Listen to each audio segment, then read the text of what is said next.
अपने सपनों के वजन को कितने सालों से कैरी करते आ रहे हो? वो सुबह जल्दी उठना, वो रात को लेट सोना, दिवाली, होली, दशहरा पे दोस्तों को ना मिलना।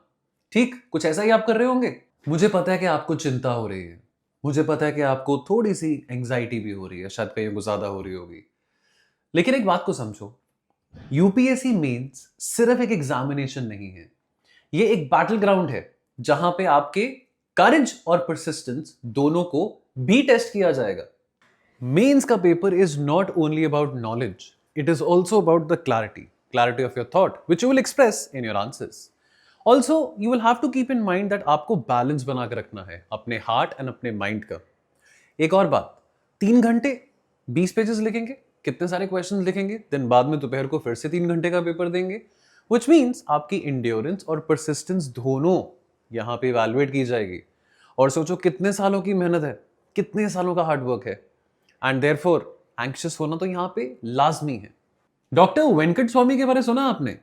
वेल, ये वही डॉक्टर हैं जिनको बचपन में एक बीमारी हो गई थी जिसका नाम है रूमेटॉइड अर्थराइटिस, और इसके कारण इनके जो फिंगर्स थे वो डिफॉर्म थे और क्रिपल थे, और इनका सपना था कि ये गायनोकोलॉजिस्ट बनना चाहते हैं, लेकिन इस सपने को वो पूरा नहीं कर पाए। लेकिन डॉक्टर साहब ने गिव अप नहीं किया। उन्होंने अपने आप को रीट्रेन करा और वो आगे जाके एक ऑप्थेमोलॉजिस्ट बने, और उन्होंने फाइन प्रिसीजन के साथ अपने डिफॉर्म्ड और ट्रिपल हैंड्स के साथ फाइन आई सर्जरीज भी परफॉर्म करी। Isn't that amazing? At the age of 58, when most people think about getting retired, he ended up founding the Arvind Eye Care Hospital, and that also with just 11 beds. और यही hospital आगे जाके 3 करोड़ गरीब लोगों की आंखों के ट्रीटमेंट का इलाज करने में बहुत सक्सेसफुल हुआ। All because of the determination of one man whose hands were crippled, whose hands were deformed. So somebody with crippled fingers or deformed fingers could do this much for humanity. Just imagine what you can do with writing your answers. कल जब आप answer लिखेंगे अपने हाथों के साथ, तो आप केवल अपना भविष्य नहीं लेकिन पूरे देश का भविष्य लिखने वाले हैं।